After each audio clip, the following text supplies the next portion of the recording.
میرے نبی پاک علیہ السلام نے فرمایا جس کے ذمے بہنیں لگ گئی،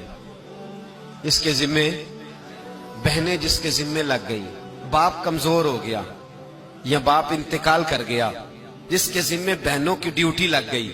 محبوب فرمانے لگے اس نے 3 بہنوں کی اچھی پرورش کی، اچھا ادب سکھایا اور عزت کے ساتھ رخصت کر دیا، یا 2 بہنیں اس کے ذمے لگی، اس نے آداب سکھائے، یہ ابو داؤد شریف ہے، ابن ماجہ ہے، اور پھر ان کو رخصت کر دیا عزت کے ساتھ۔ پھر ایک مقام پہ فرمایا چلو ایک بہن ہی اس کے ذمے لگی تھی، اس نے ادب سکھائے، آداب سکھائے، عزت سے رخصت کیا، حضور کیا ملے گا؟ فرمایا باقی نیکیوں والوں کو ثواب ملے گا، جو بہنوں کا بوجھ اٹھائے گا جس طرح میری 2 انگلیاں جڑی ہوئی ہیں اس طرح میرے ساتھ جڑ کے جنت میں داخل ہو جائے گا۔ ابھی اس حق کا تعین کس نے کیا؟ نبی پاک صلی اللہ علیہ وسلم۔ اب اگر کہیں یہ کہا جائے کہ بس بھئی صحیح ہو گیا، تمہارا کیا کام ہے، تمہاری کوئی ذمہ داری ہے، تم نے کوئی ٹھیکہ اٹھایا ہوا ہے، تم کوئی زیادہ سیانے ہو، تم کوئی زیادہ سمجھدار ہو، تو اسے کہا جائے گا ذرا ٹھہر جا، اس طرح کی بات نہ کر، یہ وہ حق ہے جو میرے مصطفیٰ نے بیان فرمایا ہے۔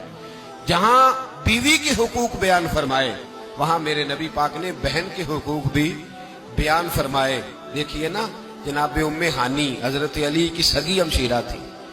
نبی پاک صلی اللہ علیہ وسلم کی چچا زاد بہن تھی، پر اللہ کے رسول ہمیشہ انہیں تحفے بھیجا کرتے، ان سے محبت فرماتے، ان کے بچوں کے ساتھ پیار کرتے۔ فرمایا علی کی بہن نہیں، یہ میری بھی بہن ہے۔ کیا لوگوں کو تاریخ کی وہ بات یاد نہیں؟ آج میں نے دیکھا ہے بھائی کے پاس شاہ خرچیوں کے لیے بڑے پیسے ہوتے ہیں،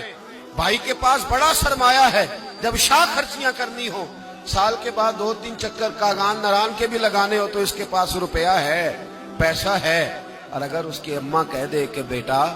عید کا موقع ہے، کوئی پرانا جوڑا ہی اٹھا کے بہن کو دے آ، تو کہتا اماں حالات بڑے سخت ہیں، اب میں تمہیں کیا بتاؤں۔ ہمیں وہ بات یاد نہیں کہ نبی پاک کی رضائی بہن جناب شیمہ جب ان کے قافلے کے خلاف مسلمان لڑے، انہوں نے جنگ کی اور وہ قید ہو کے آئیں، تو حضرت ابو ہریرہ سے کہنے لگی جا کے مصطفیٰ کریم کو بتاؤ میں تمہاری بہن ہوں۔ حضرت ابو ہریرہ کہتے ہیں میں بی بی کا پرانا دوپٹہ دیکھتا، اس کی کیفیات دیکھتا، پھر جملے دیکھتا، مجھے سمجھ نہ آتی، تو میں نے جا کے حضور سے کہا کوئی شیمہ نام کی بی بی ہے،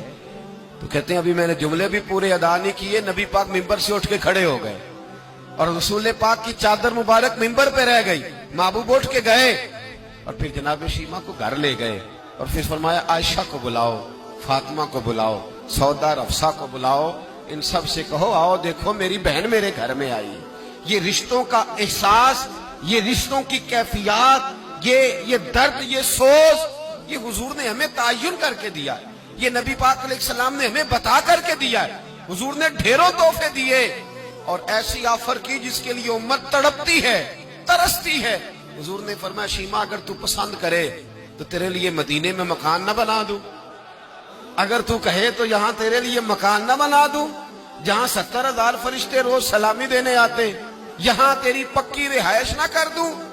عرض کی یا رسول اللہ میرے خاوند کا گھر، میرے بچوں کا گھر، جہاں میں بیاہی گئی، جن کے حقوق آپ نے بیان فرمائے، میں وہاں جانا چاہتی ہوں۔ حضور نے ڈھیروں تحفے دے کے رخصت کیا۔ تو میرے بھائی بہن کا ایک حدیث ہے مشکات شریف، مشکات میں حدیث ہے، ایک حضور علیہ السلام کے صحابی تھے جو نبی پاک کی بارگاہ میں بیٹھے رہتے تھے، اس پر شارحین نے بڑا کچھ لکھا ہے، کہتے ہیں وہ علم دین حاصل کرتے تھے یا جہاد میں مصروف رہتے تھے۔ ان کا ایک بھائی تھا تو وہ تجارت کرتا تھا، کاروبار کرتا تھا، یہ مشکات ہے۔ ایک دن آ کے عرض کرنے لگے یا رسول اللہ صلی اللہ علیہ وسلم اسے سمجھائے کوئی کام بھی کرے، آپ کے پاس بیٹھا رہتا ہے، ڈیوٹی ساری میں کرتا ہوں۔ تو محبوب فرمانے لگے خاموش ہو جا، ہو سکتا ہے رب کریم جو تجھے رزق دے رہا ہے وہ بھی اس کی برکت سے عطا فرما رہا ہے، اس کے نصیب کا اللہ تجھے دے رہا ہے، ہو سکتا ہے اس کے توسل سے، پتہ نہیں اللہ کس کی وجہ سے دے رہا ہے، کس کے حصے کا تیرے گھر بھیج دیتا ہے۔ امام حسن رضی اللہ تعالیٰ عنہ جب کسی شخص کو کچھ دینے جایا کرتے تھے تو فرماتے تھے بھائی یہ نصیب تیرا تھا، اللہ نے میرے گھر بھیج کے میری ڈیوٹی لگائی تھی کہ میں تجھ تک پہنچا دوں، میں نہیں لے کے آیا، نصیب تیرا ہی تھا، میرے ذمے لگا تھا کہ چلو میں بھیج دوں۔ تو یاد رکھیے گا اگر کچھ جگہوں پہ ہمیں حقوق ادا کرنے پڑتے ہیں